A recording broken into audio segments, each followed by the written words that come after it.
ಗುರುರ್ಬ್ರಹ್ಮ ಗುರುರ್ವಿಷ್ಣು ಗುರುರ್ದೇವೋ ಮಹೇಶ್ವರಃ ಗುರು ಸಾಕ್ಷಾತ್ ಪರಬ್ರಹ್ಮ ತಸ್ಮೈ ಶ್ರೀ ಗುರವೇ ನಮಃ. ಶ್ರೀ ಜಗದ್ಗುರು ಸಿದ್ಧಾರೂಢರ ಪಾದಕಮಲಗಳಿಗೂ, ಶ್ರೋತ್ರಿಯ ಬ್ರಹ್ಮನಿಷ್ಠ ಸದ್ಗುರು ಬಸವಾನಂದರ ಪಾದಕಮಲಗಳಿಗೂ, ಅವರ ಪ್ರತಿರೂಪದಂತಹ ನಿಜಗುಣಪ್ಪನವರ ಪಾದಕಮಲಗಳಿಗೂ ನನ್ನ ದೀರ್ಘದಂಡ ಪ್ರಣಾಮಗಳನ್ನು ಸಲ್ಲಿಸುತ್ತಾ, ಎಲ್ಲ ಮಹಾತ್ಮರ ಪಾದಕಮಲಗಳಿಗೂ ನನ್ನ ದೀರ್ಘದಂಡ ಪ್ರಣಾಮಗಳನ್ನು ಸಲ್ಲಿಸುತ್ತಾ, ಮನದಲ್ಲಿ ಸ್ಮರಿಸಿಕೊಳ್ಳುತ್ತಾ, ತಮ್ಮೆಲ್ಲರಿಗೂ ವಂದಿಸುತ್ತಾ, ಇವತ್ತಿನ ಪರಮಾನುಭವಬೋಧೆ 4ನೆಯ ಸಂಧಿ ಒಳಗೆ ಇವತ್ತಿನ ಆಧಾರದ ಸೂತ್ರ ಯಾವುದು ಅಂದರೆ ನೋಡೋಣ. 12ನೆಯ ಸೂತ್ರ. 12ನೆಯ ಸೂತ್ರದಲ್ಲಿ ಭಾಳಷ್ಟು ವಿಚಾರಗಳನ್ನು ಹೇಳ್ತಾ ಇದ್ದಾರೆ. ಪರಮಾನುಭವಬೋಧೆ 4ನೆಯ ಸಂಧಿ 12ನೆಯ ಸೂತ್ರ. ಈ ಒಂದು ಸೂತ್ರದಲ್ಲಿ ಹಲವಾರು ವಿಚಾರಗಳನ್ನು ನಮಗೆ ಹೇಳ್ತಾರೆ. ಆರುಢನ ಒಂದು ಲಕ್ಷಣ, ಆತನ ವಿಚಾರಗಳನ್ನು ಹೇಳ್ತಾ ಇದ್ದಾರೆ. ಜಗವಿದು ಪುಸಿಯೆಂದು ಮಿಗೆ ತಿಳಿದ ಆರುಢನಿಗೆ ಸುಖಾದಿ ದ್ವಂದ್ವ ತತಿಯುಂಟೆ ಅಂತ ಹೇಳಿದರು. ಭಾಳಷ್ಟು ಅದ್ಭುತ. ಯಾಕಂತಂದ್ರೆ ಈತ ನಡೆದಂಗೆ ನುಡ್ದಾನ, ನುಡ್ದಂಗೆ ನಡೆದಾನ. ಬರೀ ನುಡಿ ಒಂದಿಲ್ಲ, ನಡೆಯೋದು ಭಾಳ ಮುಖ್ಯ ಇರ್ತದೆ. ಆ ರೀತಿ ನಡೆದಿದ್ದಾನ, ಆರುಢನ ಸ್ಥಿತಿಗೆ ಬಂದಿದ್ದಾನ. ಇಂಥ ಒಂದು ತಿಳಿದಂಥ ಆರುಢನಿಗೆ ಸುಖ ದುಃಖಾದಿ ಒಂದು ದ್ವಂದ್ವ ಏನಾರ ಐತೇನೋ ಅಂತಂದ್ರೆ ಏನೂ ಇಲ್ಲ ಆತಗ. ಯಾರಿಗೆ? ಆರುಢನಿಗೆ. ತನ್ನನ್ನು ತಾನು ತಿಳ್ಕೊಂಡಿದ್ದಾನ, ಆರುಢ ಸ್ಥಿತಿಯಲ್ಲಿ ಇದ್ದಾನ, ಆ ಪ್ರಕಾರ ನಡ್ಕೊಂಡಿದ್ದಾನ. ಸದ್ಗುರು ಹೇಳಿದಂಗೆ ಅಸಂಗನು ನಿರ್ಲೇಪನೂ ಆಗಿರುವಂಥವನು. ಅದಕ್ಕೆ ಯಾವ ಒಂದು ಸುಖ ದುಃಖಾದಿಗಳ ಬಾಧೆ ಇತಿಗಿಲ್ಲ ಅನ್ನುವಂಥ ವಿಚಾರವನ್ನು ಹೇಳಿ, ಇವಾಗ ನಾವು 7ನೇ ನುಡಿಯಿಂದ ಮಾತಾಡಬೇಕು. ಈಗ 6ನೇ ನುಡಿಯಿಂದ ಸ್ವಲ್ಪ ಇದು ತಗೊಂಡು ಹೋಗೋಣ. ಇಲ್ಲಿ ಜ್ಞಾನವನ್ನು ಪಡ್ಕೊಂಡಂಥ ಯೋಗಿಯು ಸ್ವಸ್ವರೂಪದ ಸುಖವನ್ನು ಅನುಭವಿಸೋದಕ್ಕೆ ಸಾಧನವಾಗಿರುವಂಥವು ಯಾವುವು ಅಂತಂದ್ರೆ ಮನಸ್ಸು, ಬುದ್ಧಿ, ಇಂದ್ರಿಯಾದಿಗಳನ್ನು ನಿರೋಧ ಮಾಡಬಹುದಲ್ಲ ಅಂತಂದ್ರೂ ಕೂಡ ಅವು, ಯಾಕಂದ್ರೆ ಅಸತ್ಯ ಅಂತ ತಿಳ್ಕೊಂಡ ಮೇಲೆ ಅವನು ನಿರೋಧ ಮಾಡೋಕ್ಕೆ ಯಾಕೆ ಹೋಗ್ತಾನೆ? ಯಾಕಂದ್ರೆ ಮನಸ್ಸು ನಾನಲ್ಲ, ಬುದ್ಧಿ ನಾನಲ್ಲ, ಚಿತ್ತು ನಾನಲ್ಲ, ಇವ್ಯಾವ ನನಗೆ ಅಲ್ಲಿ ಇಲ್ಲವೇ ಇಲ್ಲ ಅಂತ ತಿಳ್ಕೊಂಡತ್ತ ಮತ್ತು ಅದನ್ನು ನಿರೋಧ ಮಾಡೋಕ್ಕೆ ಹೋಗ್ತಾನೆ.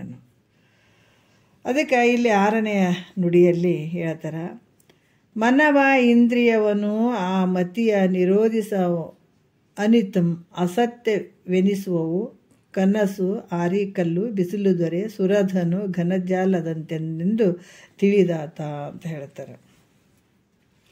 ಏನು ಹೇಳ್ತಾರ ಅಂತಂದ್ರೆ ಮನ, ಯಾಕಂತಂದ್ರೆ ಇಲ್ಲಿ ಅನಿತಮ್ ಅಂತಂದ್ರೆ ಆ ಮನ ಮೊದಲಾದವುಗಳು ಅಂತ ಹೇಳಬೇಕಾಗ್ತದೆ. ಅವು ಅಸತ್ಯ ಅಂತ, ಸುಳ್ಳಾಗಿರುವಂಥವು, ತಿಳಿದಂಥ ಇವು. ಮತ್ತು ಇವುಗಳನ್ನು ನಿರೋಧ ಮಾಡೋಕ್ಕೆ ಹೋಗ್ತಾನೇನೋ ಅಂತಂದ್ರೆ ನಿರೋಧ ಮಾಡೋಕ್ಕಾಗಲ್ಲ. ಯಾಕಂದರೆ ಇವೆಲ್ಲ ಸ್ವಪ್ನಾದಿ ದೃಷ್ಟಾದಿಗಳಂತೆ ಅಂತ ಹೇಳ್ತಾರೆ. ದೃಷ್ಟಾಂತ ಹೆಂಗದಾವ? ಸ್ವಪ್ನಾದಿ ದೃಷ್ಟಾಂತದಂತೆ ಅಂತ ಹೇಳ್ತಾರೆ. ಯಾಕಂದರೆ ಇಲ್ಲಿ ಕೆಲವು ಇದು ಕೊಟ್ಟಿದ್ದಾರೆ. ಕನಸಾರಿ ಅಂದ್ರೆ ಕನಸು. ಕನಸು ಅಂದ್ರೆ ಕನಸು, ಸ್ವಪ್ನದಲ್ಲಿ ಯಾವುದರ ಸತ್ಯ ಐತೆ ವಿಚಾರ ಮಾಡಿದ್ರೆ ಮಿಥ್ಯೆ ಆಗಿರುವಂಥದ್ದು. ತೋರೋದು ಬಿಟ್ಟವೇನಂದ್ರೆ ತೋರ್ತವ, ವಿಚಾರ ಮಾಡಿದ್ರೆ ಸತ್ಯ ಏನಂದ್ರೆ ಮಿಥ್ಯೆ ಅದಾವ. ಅದೇ ರೀತಿ ಕೂಡ ಆರಿಕಲ್ಲು. ಆರಿಕಲ್ಲು ಅಂತಂದ್ರೆ ಇದು ಮಳೆ ಬಂದಾಗ ಈ ಬೀಳ್ತಾವೆ ನೋಡ್ರಿ, ಐಸ್ನಲ್ಲಿ ಐಸ್ ಥರ ಆಗಿರ್ತಾವೆ ನೋಡಿ ಕಲ್ಲುಗಳು, ಆರಿಕಲ್ಲು. ಅವು ಸತ್ಯನ, ಅವು ಮಿಥ್ಯೆ ಅದಾವೆ. ಯಾಕಂದರೆ ಬೀಳ್ತಾವೆ ಮತ್ತು ನೋಡೋಷ್ಟು ಕರಿಗೆ ಬಿಡ್ತಾವೆ, ಅದು ಸುಳ್ಳು ನೋಡ್ರಿ. ತೋರೋದು ಬಿಟ್ಟಿಲ್ಲ, ತೋರ್ತಾ ಇದ್ದಾವೆ. ಅದ್ರ ವಿಚಾರ ನೋಡಿದ್ರೆ ನೋಡೋತ್ರ ಇಲ್ಲವೇ ಇಲ್ಲ ಅದು. ಅದಕ್ಕೆ ಬಿಸಿಲು ದೊರೆ ಅಂತಂದ್ರೆ ಮೃಗಜಲ. ಬಿಸಿಲಲ್ಲಿ ನೀರು, ರೋಡಿನ ಮೇಲೆ ನೀರು ಕಟ್ಟಿದಂಗೆ ಆಗಿರ್ತದೆ, ನಿಂತಂಗೆ ಆಗಿರ್ತದೆ. ಆದ್ರೆ ಅದು ಸತ್ಯ ಅದೇನೋ ಅಂತ ಹತ್ರ ಹೋಗಿ ನೋಡಿದ್ರೆ ಐತೇನಂದ್ರೆ ಇಲ್ಲ. ತೋರೋದು ಬಿಟ್ಟದ ಇಲ್ಲ, ತೋರ್ಯದ, ಆದ್ರೆ ಸತ್ಯ ಐತೇನ ಮಿಥ್ಯೆ ಅದ. ಸುರಧನು ಅಂದರೆ ಕಾಮನ ಬಿಲ್ಲು. ಕಾಮನ ಬಿಲ್ಲು ಕೂಡ ತೋರ್ತದೆ, 7 ಕಲರ್ ತೋರ್ತದೆ. ತೋರೋದು ಬಿಟ್ಟದೇನೋ ತೋರ್ಯದ, ಆದರೆ ವಿಚಾರ ಮಾಡಿದರೆ ಅದು ಮಿಥ್ಯೆನೇ ಐತೆ. ಘನಜಾಲದಂತೆ ಅಂದರೆ ಮೇಘಗಳ ಸಮೂಹ, ಅಂದರೆ ಮೋಡಗಳು ಬರ್ತಾವ, ಆದರೆ ಅವು ಸತ್ಯ ಅದಾವೇನಂದ್ರೆ ನೋಡೋಟಿಗೆ ಅವು ಕರಗಿಬಿಟ್ಟಿರ್ತಾವೆ. ಈ ರೀತಿ ಮನಸ್ಸು, ಬುದ್ಧಿ, ಚಿತ್ತು ಇವೇನದಾವ ಇವು ಅಸತ್ಯ ಅಂತ ತಿಳ್ಕೊಂಡ್ಬಿಟ್ಟಿದ್ದಾನ, ದೃಢ ಆಗಿದ್ದಾನ, ಮತ್ತು ಅದನ್ನು ನಿರೋಧ ಮಾಡೋಕ್ಕೆ ಹೋಗ್ತಾನೇನು ಅಂತಂದ್ರೆ ಇಲ್ಲ, ಅದನ್ನ ಯತ್ನ ಮಾಡಂಗಿಲ್ಲ. ನಿರೋಧ ಮಾಡ, ಯಾಕಂದ್ರೆ ಅವು ನಾನು ಅಲ್ಲ ಅಂತ ತಿಳ್ಕೊಂಡಿರ್ತಾನೆ, ತನ್ನ ಯಥಾರ್ಥವಾದಂಥ ಸ್ವರೂಪದಲ್ಲಿ ಇರ್ತಾನತ. ಹಾಗಾಗಿಬಿಟ್ಟು ಮತ್ತೆ ಅವನ್ನ ನಿರೋಧ ಮಾಡೋಕ್ಕೆ ಹೋಗ್ತಾನೇನಂದ್ರೆ ಹೋಗಂಗಿಲ್ಲ. ಇವತ್ತು ಮುಂದೆ ಹೇಳ್ತಾರೆ, ಇವ ಯೋಗಿ ಜ್ಞಾನವನ್ನು ಪಡ್ಕೊಂಡಂಥ ಯೋಗಿ ಇದನ್ನೆಲ್ಲ ನಿರೋಧ ಮಾಡೋಕ್ಕೆ ಹೋಗಂಗಿಲ್ಲ ರೀ. ಬುದ್ಧಿ, ಚಿತ್ತು, ಇವು ಅಹಂಕಾರ ಇವು ಯಾವ ನಿರೋಧ ಮಾಡೋಕ್ಕೆ ಹೋಗೋದಿಲ್ಲ ಅಂತ ನೀವು ಹೇಳಿದ್ರಿ. ಆದರೆ ಅವನಿಗೆ ಈ ಲೋಕದಲ್ಲಿ ಒಳ್ಳೆಯದು ಕೆಟ್ಟದ್ದು ಭಾವನೆಗಳು ದೂರುವುದರಿಂದ ಅಥವಾ ಈ ಲೋಕದಲ್ಲಿ ಇರ್ತಾನಲ್ಲ, ಯಾವುದು ಒಳ್ಳೆಯದು ಯಾವುದು ಕೆಟ್ಟದ್ದು ಅಂತ ಭಾವನೆಗಳು ತೋರ್ತಾವೆ. ಆ ತೋರೋದ್ರಿಂದ ಒಳ್ಳೆಯದನ್ನು ಕುರಿತು ಒಳ್ಳೆಯದನ್ನು ಮಾಡ್ತಾನೆ, ಮತ್ತು ಕೆಡಕನ್ನು ಕುರಿತು ಅದು ಕೆಟ್ಟದ್ದದಪ್ಪ ಅದನ್ನು ಮಾಡೋದು ಬೇಡ ಅಂತ ಅಂದ್ಕೊಳ್ತಾನೆ. ಅದರಿಂದ ಅವನಿಗೆ ಮನ ಮೊದಲಾದವುಗಳು ನಿರೋಧಪಡಿಸುವಂಥದ್ದು ಆತನ ಕರ್ತವ್ಯ ಆಗ್ಯದಲ್ಲ ಗುರುಗಳೇ. ಯಾಕಂದರೆ ಒಳ್ಳೇದಂದ್ರೆ ಒಳ್ಳೆಯದರಲ್ಲಿ ಪ್ರವೃತ್ತನಾಗ್ತಾನೆ. ಅದು ಸರಿ ಇಲ್ಲಪ್ಪ, ಅದು ಕೆಟ್ಟ ಕೆಲಸ ಅದಂತಂದ್ರೆ ಅದರಲ್ಲಿ ನಿವೃತ್ತನಾಗ್ತಾನೆ. ಹಾಗಾಗಿಬಿಟ್ಟು ಈ ಮನ ಮೊದಲಾದವುಗಳನ್ನು ಆತ ನಿರೋಧ ಮಾಡ್ಬೋದಲ್ಲ. ಆತನ ಕರ್ತವ್ಯ ಐತಲ್ಲ, ನಿರೋಧ ಮಾಡೋಕೆ ಆತನ ಕರ್ತವ್ಯ ಇರ್ಬೋದಲ್ಲ ಅಂತ ಶಂಕೆ ಮಾಡಿದ್ರು ಕೂಡ ಇಲ್ಲಿ ಹೇಳತ್ತಾರ, ಸ್ವಪ್ನ ಪ್ರವೃತ್ತಿ ನಿವೃತ್ತಿ ಅಂತೆ. ಅಂದರೆ ಈಗ ಬಹಳ ವಿಶೇಷವಾಗಿ ಹೇಳ್ತಾರೆ ಹೆಂಗ ಅಂತನ್ನುವಂಥದ್ದು 7ನೇ ನುಡಿಯಲ್ಲಿ ಹೇಳ್ತಾರೆ. ಏನು ಹೇಳ್ತಾರೆ? ಲೇಸಿದು ವಲ್ಲವೆಂಬ ಈಸುಂ ಆ ಭ್ರಾಂತಿಯ ಲೇಸು ಒಲ್ಲೆಯ ಮಿವು ಪುಸಿದೋರ್ಕೆ ಲೇಸಾಗಿ ಕೇಳಲೆ ನೀರೇ ಕನಸಿನೊಳು ಲೇಸು ಒಲ್ಲೆಂಬ ಭಾವನೆಯಂತೆ. ನೋಡ್ರಿ ಎಷ್ಟು ಅದ್ಭುತವಾಗಿ ಹೇಳ್ತಾರೆ ಅವರು. ನೀರೇ ಅಂದ್ರೆ ಎಲೆ ಸ್ತ್ರೀಯಳೆ ಲೇಸಾಗಿ ಕೇಳು ಅಂದ್ರೆ ಚೆನ್ನಾಗಿ ಶ್ರವಣ ಮಾಡು. ನೋಡ್ರಿ, ಲೇಸಾಗಿ ಕೇಳು. ಕನಸಿನೋಳು ಅಂದ್ರೆ ಸ್ವಪ್ನದಲ್ಲಿ ಯಾವ ರೀತಿ ಅಂದ್ರೆ ಸ್ವಪ್ನ ಒಂದು ಒಳ್ಳೆಯದು ಬೀಳ್ತದೆ, ಒಂದು ಕೆಟ್ಟದ್ದು ಬೀಳ್ತದೆ ಅಲ್ಲ. ನಾನಾ ರೀತಿಯಿಂದ ಭಯಾನಕವಾಗಿ ಬೀಳ್ತದೆ, ಕೆಲವು ಸಲ ನಾನಾ ರೀತಿಯಿಂದ ಬೀಳ್ತದೆ. ಆದ್ರೆ ಅಲ್ಲಿ ಈ ಸ್ವಪ್ನದಲ್ಲಿ ಒಳ್ಳೆಯದು ಅಲ್ಲಿ ಭಾಳ ಸುಖ ಐತಪ್ಪ ಅಂತ ಅದರಲ್ಲಿ ಪ್ರವೃತ್ತಿ ಮಾಡುವಂಥದ್ದಾಗಿರ್ಬೋದು. ಇದು ಕೆಟ್ಟದ್ದೈತಪ್ಪ ಅಂತ ಅಲ್ಲಿ ನಿವೃತ್ತಿ ಪ್ರಯತ್ನ ಇಲ್ಲದೆ ಸ್ವಭಾವತ ನಡೀತದಲ್ಲಿ. ಇದು ಒಳ್ಳೆಯದಂತೂ ಅದನ್ನು ಪ್ರಯತ್ನ ಮಾಡಬೇಕು, ಇದು ಕೆಟ್ಟದ್ದದ ಬಿಡಬೇಕಂತ ಅಂಥವು ಏನೂ ಇರಂಗಿಲ್ಲಲ್ಲಿ.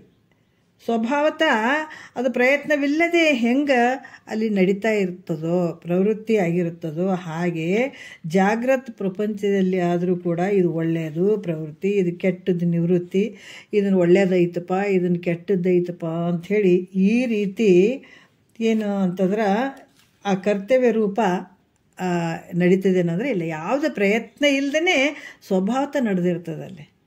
ಯಾರಲ್ಲಿ? ಜ್ಞಾನಿಯಲ್ಲಿ ಇದು ಹಂಗಂತೂ ಇಲ್ಲ ಹಿಂಗಂತೂ ಇಲ್ಲ, ಸುಮ್ಮನೆ ಯಥಾರ್ಥವಾಗಿ ಆಗ್ತದೆ. ಈ ಕನಸಿನಲ್ಲಿ ಇದು ಸರಿ ಐತಪ್ಪ ಅಂತ ಅನ್ನೋಂಗಿಲ್ಲ, ಇದು ಕೆಟ್ಟದ್ದೈತೆ ಆಟೋಮೆಟಿಕ್ ನಡೆದಿರ್ತದಲ್ಲಿ. ಅಲ್ಲಿ ನಿವೃತ್ತಿ ಮಾಡ್ಕೊಳ್ಬೇಕು, ಇದು ಕೆಟ್ಟದ್ದೈತಪ್ಪ ನಿವೃತ್ತಿ ಪಡಿಸ್ಕೊಳ್ಬೇಕು ಅನ್ನುವಂಥದ್ದು ಇಲ್ಲ, ಪ್ರವೃತ್ತಿ ಮಾಡ್ಕೊಳ್ಬೇಕಪ್ಪ ಇದು ಒಳ್ಳೆಯದೈತೆ ಅನ್ನುವಂಥ ಭಾವನೆ ಇಲ್ಲ. ಸುಮ್ಮನೆ ಯಥಾರ್ಥವಾಗಿ ಅಲ್ಲಿ ಕನಸನ್ನು ನಾವು ಹೆಂಗೆ ಕಾಣ್ತೀವಿ ಅದೇ ರೀತಿ ಕೂಡ ಈ ಜ್ಞಾನಿಯಲ್ಲಿ ಜಾಗೃತ ಕಾಲದಲ್ಲಿ ಇದು ಒಳ್ಳೆಯದೈತಿ ಕೆಟ್ಟದ್ದೈತೆ, ಒಳ್ಳೆಯದಕ್ಕೆ ಪ್ರವೃತ್ತಿ ಮಾಡ್ಕೊಳ್ಬೇಕು, ಅದರಲ್ಲಿ ಪ್ರವರ್ತಿಸಬೇಕು, ಇದರಲ್ಲಿ ನಿವೃತ್ತಿ ಮಾಡ್ಕೊಳ್ಬೇಕು ಅನ್ನುವಂಥ ಭಾವ ಇರಂಗಿಲ್ಲಲ್ಲಿ. ಯಾಕಂದರೆ ಇದು ಯಾವುದು ಪ್ರಯತ್ನ ಇಲ್ಲದೆ ಸ್ವಭಾವತ ನಡೆದಿರ್ತದೆ ಅದನ್ನಲ್ಲಿ. ಹಾಗಾಗಿ ಅವು ಪ್ರತೀತಿ ಆದರೂ ಕೂಡ ಹೆಂಗದಾವಂದ್ರೆ ಅವು ಪ್ರತೀತಿ ಆಗ್ತಾವಂದ್ರೂ ಕೂಡ ಅವು ಮಿಥ್ಯೆ ಅದಾವ ಅಂತ ತಿಳ್ಕೊಂಡಿರ್ತಾನತ. ಅಲ್ಲಿ ಮೂಲ ಏನಾಗಿರ್ತದೆ, ಬೇರೆ ಕೆಟ್ಟಾಗಿರ್ತದಲ್ಲಿ. ಮೂಲ ಇರುವಂಥದ್ದು ಅಜ್ಞಾನ ಅಂತ ಸುಟ್ಟು ಹೋಗಿಬಿಟ್ಟದ ಅಲ್ಲಿ. ಯಾಕಂದ್ರೆ ಅದ್ರದ್ದು ಬರುವಂಥದ್ದು ಅದ್ರ ಕಾರ್ಯಗಳೇನು ನಿಜ ಇರ್ತವೇನು, ಸತ್ಯ ಇರ್ತವೇನು, ಮೂಲನೇ ಹೋಗ್ಬಿಟ್ಟದಲ್ಲಿ. ಹಂಗಂದಾಗ ಮೇಲೆ ತೋರುವಂಥದ್ದೆಲ್ಲ ಸತ್ಯ ಐತೆ ಅನ್ನೋದ್ರೆ ಅದು ಮಿಥ್ಯೆ ಆಗಿರುವಂಥದ್ದು ಆತ ತಿಳ್ಕೊಂಡ್ಬಿಟ್ಟಿದ್ದಾನೆ. ಹೇಗಂತಂದ್ರೆ ಇವೆಲ್ಲ ಪ್ರತೀತಿ ಆದರೂ ಕೂಡ ಅದ್ರಾಗ ಯಾವ ಉರುಳಿಲ್ಲ, ಶಕ್ತಿನೇ ಇಲ್ಲ. ಹಾವು ಕಾಣ್ತಂದ್ರೆ ಅದ್ರಾಗ ಅಲ್ಲ, ಅದೇನು ಅಲ್ಲಿದ್ದರೆ ವಿಷ ತಾನೇ, ಅದನ್ನು ಕಡಿದು ಬಿಟ್ಟರೆ ವಿಷ ಇರುವಂಥದ್ದು. ಅಲ್ಲೇ ಇಲ್ಲ ಅಂತಂದಾಗ ಹಾವು ನೋಡೋಕೆ ಹಾವು ಐತೆ, ಆದರೆ ಅದನ್ನ ವ್ಯವಹಾರ ಅದ್ರ ಸುಮ್ಮನೆ ಅದು ಹೋಗ್ತದೆ ಬರ್ತದೆ, ಯಾರೋ ಒಂದು ಪುಟ್ಟಿಯಲ್ಲಿ ಇಟ್ಕೋತಾರೆ, ನಾನಾ ರೀತಿಯಿಂದ ಹಾವು ಆಡಿಸ್ತಾನೆ ಎಲ್ಲ ಮಾಡ್ತಾನಂದ್ರೂ ಕೂಡ ಅದರಿಂದ ಏನಾದರೂ ಜನರಿಗೆ ತೊಂದರೆ ಆದೇನೋ, ಯಾರಿಗಾದ್ರೂ ಕಡಿತದೇನೋ? ಇಲ್ಲ, ಏನಿಲ್ಲ, ಎತ್ತಾ ಇರ್ತದೆ, ನೋಡೋಕೆ ಹಾವು ಕಾಣ್ತದೆ ಅಷ್ಟೇ ಹೊರತಾಗಿ ಅಲ್ಲಿ ಏನೂ ಇರೋಂಗಿಲ್ಲ. ಮತ್ತು ಅದು ಬುಸ್ಸಗರಿತಿರ್ತದೆ, ಆಡ್ತಿರ್ತದೆ, ಎಲ್ಲ ಮಾಡ್ತಿರ್ತದೆ, ಆದರೆ ಅದ್ರಾಗ ಯಾವುದೇನು ಶಕ್ತಿ ಇರೋಂಗಿಲ್ಲ. ಹಾಗಾಗಿ ಈತನ ಹತ್ರ ಕೂಡ ಸ್ವಭಾವತ ನಡೀತಿರ್ತಾವೆ, ಆದರೆ ಇದರಲ್ಲೇ ಪ್ರವೃತ್ತಿ ಮಾಡಬೇಕು, ಇದರಲ್ಲಿ ನಿವೃತ್ತಿ ಮಾಡ್ಬೇಕು ಅನ್ನುವಂಥದ್ದಿಲ್ಲ. ಅಥವಾ ಇವೆಲ್ಲ ಭ್ರಾಂತಿ ರೂಪದಿಂದ ಅದಾವ, ಇವು ಮಿಥ್ಯದವಂತ ತಿಳಿದಿರ್ತಾನೆ, ಅದಕ್ಕೆ ಅವನಿಗೆ ಯಾವ ಕರ್ತವ್ಯ ಇಲ್ಲ. ಇದು ಒಳ್ಳೇದೈತಿ, ಇದನ್ನು ಮಾಡಬೇಕು, ಕೆಟ್ಟದೇ ಯಾವುದೂ ಇರೋಂಗಿಲ್ಲ. ಅದಕ್ಕೆ ಸುಮ್ಮ ಹೊಂಟಿರ್ತಾನೆ ಅಷ್ಟೇ ಹೊರತಾಗಿ ಸ್ವಭಾವತ ಏನು ನಡೀತಾವೆ ಅಷ್ಟೇ ಹೊರತಾಗಿ ಇದೇ ಕೆಟ್ಟದ್ದ ಮಾಡ್ಬೇಕಂತೂ ಇಲ್ಲ, ಒಳ್ಳೇದು ಮಾಡ್ಬೇಕಂತೂ ಇಲ್ಲ. ಮಾಮೂಲಿ ಹಿಂಗೆ ಬರ್ತದೆ, ಹಂಗೆ ಹೋಗ್ತಿರ್ತಾನೆ ಅದಷ್ಟೇ, ತನ್ನ ಸ್ವರೂಪದಲ್ಲೇ ಇರ್ತಾನೆ. ಅದಕ್ಕೆ ಈ ರೀತಿಯಾಗಿ ಅದಕ್ಕೆ ಯಾವ ಕರ್ತವ್ಯವಿಲ್ಲ ಯಾರಿಗೆ ಆರೂಢನಿಗೆ ಅಂತ ಹೇಳ್ತಾರೆ ಅವರು. ಕರ್ತವ್ಯಹೀನನಾದ ಬ್ರಹ್ಮನಿಷ್ಠ ಯತೀಶ್ವರನ ತನ್ನ ಲೌಕಿಕ ಜನರಿಗೆ ಸಲುವಾಗಿ ಆಗಿರ್ಬೋದು, ಅಥವಾ ಬಂಧುಗಳ ಸಲುವಾಗಿ ಆಗಿರ್ಬೋದು, ವೇದದ ಆಜ್ಞೆಯನ್ನು ಪರಿಪಾಲನೆ ಮಾಡ್ಬೇಕನ್ನುವಂಥದ್ದಕ್ಕಾಗಿರ್ಬೋದು, ಅಥವಾ ಸಂಪ್ರದಾಯ ಪ್ರವೃತ್ತಿಗಾಗಿ ಕರ್ತವ್ಯ ರೂಪ ಕಾರ್ಯವನ್ನು ಅವಶ್ಯವಾಗಿ ಮಾಡಬೇಕಾಗ್ತದಲ್ಲ ಗುರುಗಳೇ ಅಂತ ಶಂಕೆ ಮಾಡಿದರೆ ಕೇಳ್ತಾಳೆ. ಮೈತ್ರೇದೇವಿನೂ ಕೇಳ್ತಾಳೆ. ಈಗ ನಮಗಾದರೂ ಕೆಲವು ಸಂಶಯಗಳು ಬರ್ತಾವೆ, ಈಗ ಭಾಳಷ್ಟು ಹೇಳ್ತೀವಿ. ಯಾಕಂದ್ರೆ ಕರ್ತವ್ಯಹೀನನಾದ ಬ್ರಹ್ಮನಿಷ್ಠ ಯತೀಶ್ವರನು ಏನ ಅಂತಂದ್ರೆ ಅದಕ್ಕೆ ಯಾವ ಕರ್ತವ್ಯ ಇಲ್ಲ ಅಂತ ಹೇಳಿದ್ರಿ. ಕರ್ತವ್ಯ ಇಲ್ಲ ಅಂತಂದ್ರೆ ಲೌಕಿಕದಲ್ಲಿ ಜನರಿಗೋಸ್ಕರ ಅಥವಾ ಬಂಧು ಬಳಗಗೋಸ್ಕರವಾಗಲಿ, ಅಥವಾ ವೇದದ ಆಜ್ಞೆಯನ್ನು ಪರಿಪಾಲನೆ ಮಾಡಬೇಕಲ್ಲ, ವೇದದಲ್ಲಿ ಹಿಂಗೆ ಹೇಳಿದಾರಪ್ಪ, ಇಂಥ ನೀತಿ ನಿಯಮಗಳನ್ನು ಹೇಳಿದಾರ, ಅದನ್ನು ಪರಿಪಾಲನೆ ಮಾಡುವಂಥದ್ದಕ್ಕಾಗಿ ಆತ ಮಾಡುವಂಥದ್ದಾಗಿರ್ಬೋದು, ಅಥವಾ ಸಂಪ್ರದಾಯ ಪ್ರವೃತ್ತಿ, ಸಂಪ್ರದಾಯ ಐತೆ, ಇದು ನಮ್ಮ ಸಂಪ್ರದಾಯ ಐತೆ, ನಮ್ಮ ಸಂಪ್ರದಾಯ ಸಲುವಾಗಿ ಇದನ್ನು ಮಾಡುವಂಥದ್ದು, ಈ ಕರ್ತವ್ಯ ರೂಪ ಕಾರ್ಯವನ್ನು ನಾನು ಮಾಡಲೇಬೇಕಾಗ್ತದಂತ, ಆ ಥರ ಮಾಡಲೇಬೇಕಾಗ್ತದಲ್ಲ ಅಂತ ಅನ್ನುವಂಥ ಏನಾದರೂ ಇರ್ಬೋದಲ್ಲ ಗುರುಗಳೇ ಅಂತ ಶಂಕೆ ವ್ಯಕ್ತಪಡಿಸಿದರೆ, ಅವಾಗ ಶಿಷ್ಯ ಕೇಳಿದರೆ ಅದಕ್ಕೆ ಉತ್ತರ ಹೇಳ್ತಾರವರು. ಯಾವ ಸಲುವಾಗಾರ ಅವ್ರು ಮಾಡ್ಬೋದಲ್ಲ, ಇಲ್ಲಪ್ಪ ಜನರ ಸಲುವಾಗಾರ ಮಾಡ್ತೀನಿ, ಅಥವಾ ಮನ್ಯಾಗ ಮಂದಿ ಸಲುವಾಗಾರ ಮಾಡ್ತೀನಿ, ಬಂಧು ಬಳಗ ಸಲುವಾಗಾರ ನಾನು ಇದನ್ನು ಮಾಡ್ತೀನಿ, ನಾನು ಕರ್ತವ್ಯವನ್ನು ಮಾಡ್ತೀನಿ, ಅಥವಾ ವೇದಗಳಲ್ಲಿ ಹೇಳಿದಂಥ ನೀತಿ ನಿಯಮಗಳನ್ನು ಅದನ್ನು ಬಿಡಂಗಿಲ್ಲ, ಅದನ್ನು ಆ ಒಂದು ಕೆಲಸವನ್ನು ನಾನು ಮಾಡ್ತೀನಿ, ಅದ್ರಂಗೆ ಪರಿಪಾಲನೆ ಮಾಡ್ತೀನಿ ಅನ್ನುವಂಥ ಭಾವ ಬಂದ್ರೆ ಮತ್ತು ಹೆಂಗೆ ಅಂತ ಅಲ್ಲಿ ಪ್ರಶ್ನೆ ಮಾಡಿದ್ರೆ ಅದಕ್ಕೆ ಅವ್ರು ಹೇಳ್ತಾರ ನೋಡ್ರಿ, ಅಲ್ಪ ಶಾಸ್ತ್ರ ಕೇಳೋದಕ್ಕಿಂತ ಮುಂಚೆ ಏನಿದ್ದತ ಕಿಂಕರನಾಗಿ ಕೇಳಿದ್ದ. ಗುರುಗಳ ಹತ್ರ ಕೂತ್ಕೊಂಡು ನೋಡ್ರಿ, ಅದಕ್ಕೆ ಹೇಳ್ತಾರ, ಎನ್ನಯ ಗುರು ತಂದೆ ತನ್ನಂತೆ ಮಾಡಿದನು ಇನ್ಯಾರ ಗೊಡುವೆ ಏನಾಗೆ. ಸದ್ಗುರುನಾಥ ಬಿಡಂಗಿಲ್ರಿ, ತನ್ನಂಗೆ ಮಾಡ್ಕೊತಾನ. ಆತನ ಯಾರು ನಂಬಿ ಆತನ ಪಾದಕ್ಕೆ ಶರಣಾಗತ ಆಗ್ತಾರ, ಆತನಂಗೆ ಆಗಲೇಬೇಕು. ಆ ಶ್ರೋತ್ರಿಯ ಬ್ರಹ್ಮನಿಷ್ಠ ಸದ್ಗುರು ಮಾಡೇ ಮಾಡ್ಕೊಳ್ತಾನತ. ಅತಿಗಿರೋದು ಒಂದೇ, ಜನ್ಮ ಸಾರ್ಥಕ ಮಾಡ್ಕೊಳ್ಳಿ ಅನ್ನುವಂಥದ್ದು ನೋಡ್ರಿ, ಎಂಥ ಒಂದು ಕರುಣಾಮಯಿ ಇರ್ಬೋದು. ಈಗ ನಮ್ಗೆ ಗುರುಗಳು ನಮ್ಮ ಶಿಷ್ಯರಿಗೆ ಹೇಳಿದ್ರೆ ನಮ್ಮಂಗೆ ಆಗಿಬಿಡ್ತಾರೆ, ನಾವ್ಯಾಕೆ ಹೇಳ್ಬೇಕನ್ನೋ ಗುರುಗಳೂ ಇರ್ತಿದ್ರು ಅಂತ ಹೇಳ್ತಿದ್ರು. ಯಾಕಂದ್ರೆ ಎಷ್ಟೋ ಜನ ಹಿಂಗೆ ಹೇಳಕ್ಕೆ ಹೋಗಂಗಿಲ್ಲ. ಯಾಕೆ ಇದು ಕ್ರಮಶಾಸ್ತ್ರ ಯಾಕೆ ಅಲ್ಲಿ ನಡೆಯಕ್ಕೆ ಕೆಲವ್ರಿಗೆ, ಎಲ್ಲ ಕಡೆ ಎಲ್ಲ ಗುರುಗಳಿಗೆ ಗೊತ್ತದಂತ ಇರೋಂಗಿಲ್ಲ, ಇದು ಕ್ರಮವಾಗಿ ಕೇಳಾರಂತೂ ಇರೋಂಗಿಲ್ಲ. ಇದು ಕೇಳಬೇಕಾದ್ರೆ ಬಹಳಷ್ಟು ಒಂದು ಆ ಶಕ್ತಿನೂ ಬೇಕಾಗ್ತದೆ, ಹಿಂದಿನ ಒಂದು ಪೂರ್ವಜನ್ಮದ ಪುಣ್ಯನೂ ಬೇಕಾಗ್ತದೆ. ಬಟ್ ಅಂಥ ಕೇಳಿದಂಥವ್ರು ಕೂಡ ಇಷ್ಟು ಅದೇ ಕರುಣಾಭಾವದಿಂದ ಹೇಳಬೇಕಲ್ಲ. ಎಲ್ಲೋ ಅಪರೂಪ ಇರ್ತಾರೆ, ಇಲ್ಲಂತಿಲ್ಲ. ಆದ್ರೆ ಇದನ್ನೆಲ್ಲ ಹೇಳಿಬಿಟ್ರೆ ಈಗ ಶಿಷ್ಯರು ಮತ್ತು ಗುರುಗಳು ಸಮ ಆಗಿಬಿಡ್ತಾರೆ. ಯಾಕೆ ಅವರು ತಿಳ್ಕೊಂಡ್ಬಿಟ್ರೆ ಅಂದ್ರೆ ಮುಗಿದೋಯ್ತಲ್ಲ, ಯಾಕೆ ಹೇಳಬೇಕು ಅನ್ನುವಂಥ ಭಾವದಲ್ಲಿ ಕೆಲವರು ಇರ್ತಾರಂತ ಇರ್ತಾರೆ. ಆದ್ರೆ ಇಲ್ಲಿ ಈ ಗುರು ಏನಿಲ್ಲ ನೋಡ್ರಿ, ತಿಳ್ಕೊಂಡು ಉದ್ಧಾರ ಆಗಲಿ, ಜನ್ಮ ಸಾರ್ಥಕ ಮಾಡ್ಕೊಳ್ಳಿ, ಅದಕ್ಕೆ ಕರುಣೆ ಅಂತ ಇಟ್ಟಿದ್ದಾರೆ ಸದ್ಗುರುನಾಥನ ಹತ್ರ. ಇಲ್ಲಿ ಏನು ಹೇಳ್ತಾರೆ ಅಂತಂದ್ರೆ, ಆತ ಮೊದಲು ಹೆಂಗೆ ಕೇಳಿದ, ಕಿಂಕರ ಭಾವದಿಂದ, ಗುರುವೇ ನೀನೇ ಗತಿ ಅಂತ ಕೇಳಿದ, ವೇದಕ್ಕೆ ಕಿಂಕರ ಆಗಿದ್ದ, ಕೇಳಬೇಕಾದ ಕಿಂಕರ ಭಾವದಿಂದ ಕೇಳಿದ. ಆದ್ರೆ ಬರ್ತಾ ಹೆಂಗಾಗ್ತಾನತ್ತ ಶಂಕರನಾಗಿ ಬಿಟ್ಟಾನ ನೋಡ್ರಿ. ಈಗ ಕಿಂಕರ ಭಾವದಿಂದ ಕೂತ್ಕೊಂಡು ಕೇಳಿದತ್ತೆ ಎಲ್ಲ ರೀತಿಯಿಂದ ಕಿಂಕರತ್ವವನ್ನು ಮೈಗೂಡಿಸ್ಕೊಂಡು ಕೂತು ಕೇಳ್ತಿದ್ದೆ. ಇವಾಗ ಏನಾಗಿದ್ದಾನ ಕೇಳಿ ಶಂಕರನಾಗಿದ್ದಾನ. ಅದಕ್ಕೆ ಆತ ಇವಾಗ ಯಾರಿಗೂ ಕಿಂಕರ ಅಲ್ಲ ಈಗತ ನೋಡ್ರಿ. ಅದಕ್ಕೆ ಜಗತ್ತೇ ತಲಿಬಾಗ್ತದ್ರಿ ಸದ್ಗುರುವಿಗೆ. ಎಂತತಿಗೆ ಶ್ರೋತ್ರಿಯ ಬ್ರಹ್ಮನಿಷ್ಠ ಸದ್ಗುರುವಿಗೆ ಮತ್ತು ಅಂತಿಂತವ್ರಿಗಲ್ಲ. ಭಾಳ ಮಂದಿ ಗುರುಗಳು ಅದಾರ. ಎಲ್ಲರನ್ನೂ ಒಂದು ಮಾಡ್ಕೊಳಂಗಿಲ್ಲ ಇಲ್ಲಿ. ಯಾಕಂದ್ರೆ ಈ ಗುರು ಯಾವುದೋ ಒಂದು ನೌಕರಿ ಮಾಡಬೇಕಾದ್ರೆ ಒಂದು ಕ್ವಾಲಿಫಿಕೇಷನ್ ಹಿಂಗೆ ಓದಿರಬೇಕು, ಹಿಂಗೆ ಬರೆದಿರಬೇಕು, ಹಿಂಗೆ ಇಂಥವ್ರಿಗೆ ನಾವು ನೌಕರಿ ಕೊಡ್ತೀವಿ ಇಂಥವ್ರಿಗೆ ಅಂತ ಹೇಳ್ತಾರೆ. ಇಲ್ಲಿ ಕ್ವಾಲಿಫಿಕೇಷನ್ ಐತೆ ಲೌಕಿಕದಲ್ಲಿ ನೌಕರಿ ಕೊಡ್ಬೇಕಾದ್ರೆ. ಆದರೆ ಈ ಗುರು ಅಂತ ಅನ್ಸ್ಕೊಳಕ್ಕೆ ಯಾವ ಕ್ವಾಲಿಫಿಕೇಷನ್ ಇಲ್ಲ ಇಲ್ಲಿ. ಯಾಕಂದ್ರೆ ಕಾವ್ಯ ಬೆಟ್ಟೆ ಹಾಕೊಂಡ್ರು, ಕೈಯಾಗ ರುದ್ರಾಕ್ಷಿ ಹಾಕೊಂಡ್ರು, ತಲೆಗೆ ಒಂದು ಜಟದಾರಿ ಕಟ್ಕೊಂಡ್ರು, ಒಂದು ಮಠ ಮಾಡ್ಕೊಂಡು ಕುಂತು ಬಿಟ್ರೆ ಅಂತಂದ್ರೆ ಗುರುಗಳು ಅಂತ ಕಾಲಿ ಉದ್ದಕ್ಕೆ ಬೀಳ್ತೀವಿ. ಹೌದಲ್ಲ? ಅದಕ್ಕೂ ಲಕ್ಷಣಗಳು ಅದಾವ. ಗುರು ಅಂದರೆ ಹಿಂಗೆ ಇರ್ಬೇಕನ್ನುವಂಥ ಲಕ್ಷಣಗಳದಾವ, ಶಿಷ್ಯ ಹಿಂಗೆ ಇರ್ಬೇಕಂತ ಲಕ್ಷಣಗಳದಾವ. ಅದನ್ನು ಬಿಟ್ಟು ತಪ್ಪಿ ನಾವು ಇದು ಮಾಡೋಂಗಿಲ್ಲ. ಅದಕ್ಕೆ ಇಲ್ಲಿ ಭಾಳ ತಿಳ್ಕೊಳ್ಬೇಕಾಗ್ಯದ, ಭಾಳಷ್ಟು ತಿಳ್ಕೊಳ್ಬೇಕಾಗ್ಯದ. ತಿಳ್ಕೊಂಡು ನಂತರ ಇಂಥ ಸದ್ಗುರು ಅಂಥ ಶ್ರೋತ್ರಿಯ ಬ್ರಹ್ಮನಿಷ್ಠ ಸದ್ಗುರು ಸಿಕ್ಕರೆ ಆತಗ ನಾವು ಶರಣಾಗತನಾಗಿ ಇದನ್ನು ನಾವು ತಿಳ್ಕೊಳ್ಬೇಕಾಗ್ತದ. ತಿಳ್ಕೊಂಡದ ಯಾರು ಆರೂಢನಾದಂಥ ಜ್ಞಾನಿ ಕೂಡ ಆತ ಕೂಡ ಕಿಂಕರ ಭಾವದಿಂದ ಕೇಳಿದಂಥ. ಆದರೆ ಈ ಶಂಕರ ಆಗಿಬಿಟ್ಟಿದ್ದಾನೀಗ. ಅದಕ್ಕೆ ಆತ ಯಾರಿಗೂ ಕಿಂಕರ ಅಲ್ಲತ. ಶಂಕರನಾಗಿರ್ತಾನೆ. ಅದರಿಂದ ಆತಗ ತನ್ನ ಲೀಲೆ ಒಳಗಿರ್ತಾನೆ ಹೊರ್ತು ಯಾರಿಗನ ಈ ಮಂದಿ ಮಕ್ಕಳ ಸಲುವಾಗಿ ನಾ ಹೇಳ್ಬೇಕ್ರಿ ಮಾಡ್ಬೇಕ್ರಿ ಅಲ್ರಿ. ಈಗ ಕೆಲವ್ರು ಹೇಳ್ತಾರೆ, ಏನು ಹೇಳ್ತಾರ ನೋಡ್ರಿ, ವಿಹಿತ ಗುರು ಅಂದ್ರೆ ಹಂಗೆ ಇರ್ತಾನ. ನೀನೇ ತಿಳ್ಕೊಳ್ಳಿ ಬಿಡಲಿ, ಅವನು ತಿಳ್ಕೊಳ್ಳಿ ಬಿಡಲಿ. ಯಾರನ್ನೇ ಬಂದು ಶಿಷ್ಯರು ಯಾರನ್ನೇ ಇರಲಿ, ನೀನೇ ಪರಮಾತ್ಮ ಅಂತಾನೆ ಬೋಧನೆ ಮಾಡ್ತಾನತ್ತ. ಒಂದು ವೇಳೆ ಅವರು ಇಷ್ಟಪಟ್ಟು ಅವರು ಏನು ನೀನು ಪರಮಾತ್ಮ ಸ್ವರೂಪ ಇದ್ದೀಯ ಅಂತ ಗುರುಗಳು ಹೇಳ್ತಾ ಇದ್ದಾರಂತಂದಾಗ ಈ ಮಾತು ಯಾವತ್ತೂ ಸುಳ್ಳಲ್ಲ. ಸದ್ಗುರುನಾಥ ಹಿಂಗೆ ಹೇಳ್ತಾ ಇದ್ದಾನೆ, ನಾನು ಇದನ್ನು ಪ್ರತಿ ದಿವಸ ಕೇಳಬೇಕು ಅಂತ ಸದ್ಗುರು ವಾಕ್ಯವನ್ನು ಶ್ರವಣ ಮನನ ನಿಧಿಧ್ಯಾಸನ ಯಾರು ಮಾಡ್ತಾರೋ ಅವ್ರು ಗೆದ್ದು ಬಿಡ್ತಾರೆ. ಇಲ್ಲ ಅಂತಂದ್ರೆ ಅವರಿಗೆ ಈ ಕಿವಿಗೇನು ಬಿದ್ದಿರ್ತದಲ್ಲ ಈ ಶಬ್ದ ಹಂಗೆ ಹೋಗಂಗಿಲ್ಲ. ಅವರು ಬರಲಿ ಬಿಡಲಿ, ಅಲ್ಲಿಗೆ ಬಿಟ್ಬಿಡಲಿ.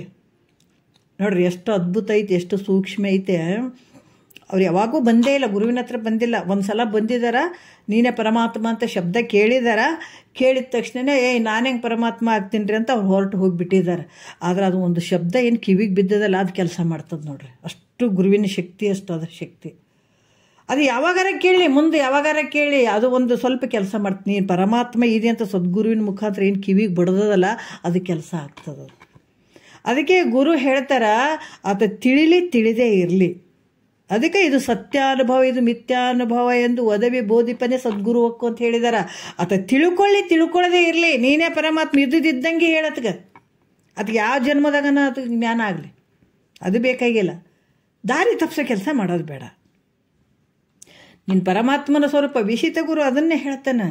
ಅದಕ್ಕೆ ಇಲ್ಲಿ ಏನಾಗಿರ್ತಾನ ಅಂತಂದ್ರೆ ತನ್ನ ಲೀಲೆ ಒಳಗೆ ತಾನಿರ್ತಾನೆ. ಯಾರಿಗಾದರೂ ಸ್ವಲ್ಪ ಏನು ಅವ್ರಿಗೆ ಫೇವ್ರೇಟ್ ಮಾಡ್ಕೊಳ್ಬೇಕಪ್ಪ, ಅವ್ರು ನನ್ನವ್ರು ಅದಾರ, ಅವ್ರಿಗೆ ಚಂದ ಈ ಥರ ಏನಂದ್ರೆ ಏನು ಹೇಳ್ತಾರೆ, ಅವರು ಒಂದು ಇದು ಮಾಡ್ಕೊಳ್ಬೇಕು, ಅವ್ರು ನಚ್ಕೊಳ್ಬೇಕು ಅಂತ ಏನಾದರೂ ಈ ಪರವಾಗಿ ಏನಾದರೂ ಮಾತಾಡ್ತಾನೆ ಅನ್ನೋದ್ರೆ ಇಲ್ಲ, ಇದ್ದಂಗೆ ಬೋಧನೆ ಮಾಡ್ತಾನೆ. ಅದಕ್ಕೆ ಹೇಳ್ತಾರೆ ಅವರು ತನ್ನ ಲೀಲೆ ಒಳಗಿರ್ತಾನೆ. ಆತ ಯಾರ ಒಂದು ಪರತಂತ್ರದಲ್ಲಿ ಇರೋಂಗಿಲ್ಲ. ಆತ ಇನ್ನೊಬ್ಬರ ಒಂದು ಆಶ್ರಯ, ಇನ್ನೊಬ್ರದ್ದು ಒಂದು ಇದು ಸಹಾಯ ಮಾಡಿಕೊಳ್ಬೇಕು ಅಥವಾ ಅವರಿಂದ ಏನೋ ಪಡ್ಕೊಳ್ಬೇಕು, ಈ ಒಂದು ಭಾವಕ್ಕೆ ಸಿಗಾಕೊಂಡು ಆತ ಅವ್ರ ಮಾತುಗಳನ್ನು ಕೇಳಿ ಹಂಗೇನಾದ್ರೂ ಹೋಗ್ತಾನೆ ಅನ್ನೋ ಸದ್ಗುರುನಾಥಂದ್ರೆ ಸಾಧ್ಯನೇ ಇಲ್ಲ. ಬೇಕಿದ್ರೆ ಕೇಳ್ರಿ, ಸಾಕಿದ್ರೆ ನಡ್ರಿ, ಅಷ್ಟೇ ನೋಡ್ರಿ.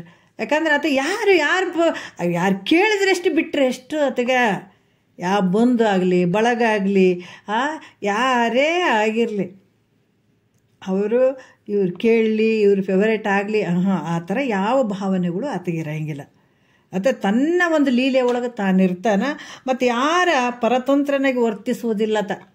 ಈ ಭಾಳಷ್ಟು ಜನ ಹೇಳ್ತಾರೆ, ಒಂದು ಫಂಕ್ಷನ್ ಮಾಡಬೇಕಾದ್ರೆ ಮಿನಿಸ್ಟ್ರ್ ಕರೀತಾರೆ. ನಾ ಭಾಳ ಕೇಳಿದ್ದೀವಿ. ಮಿನಿಸ್ಟ್ರಿಗೆ ಕರೆದ್ರೆ ಅವ್ರಿಗೆ ಓಲೈಸ್ತಾರೆ, ಗುರುಗಳೇ ಓಲೈಸಿಬಿಟ್ಟು ಅವರಿಂದ ಏನಾದರೂ ಈ ಮಠಕ್ಕೆ ದಾನ ಏನು ಬರ್ತದಲ್ಲ, ಅದು ಗೌರ್ಮೆಂಟ್ ಕಡೆಯಿಂದ ಏನಾದರೂ ಮಾಡ್ತದಂತ ಈ ಉದ್ದೇಶ ಇಟ್ಕೊಂಡು ಮಾಡ್ತಾರಲ್ಲ.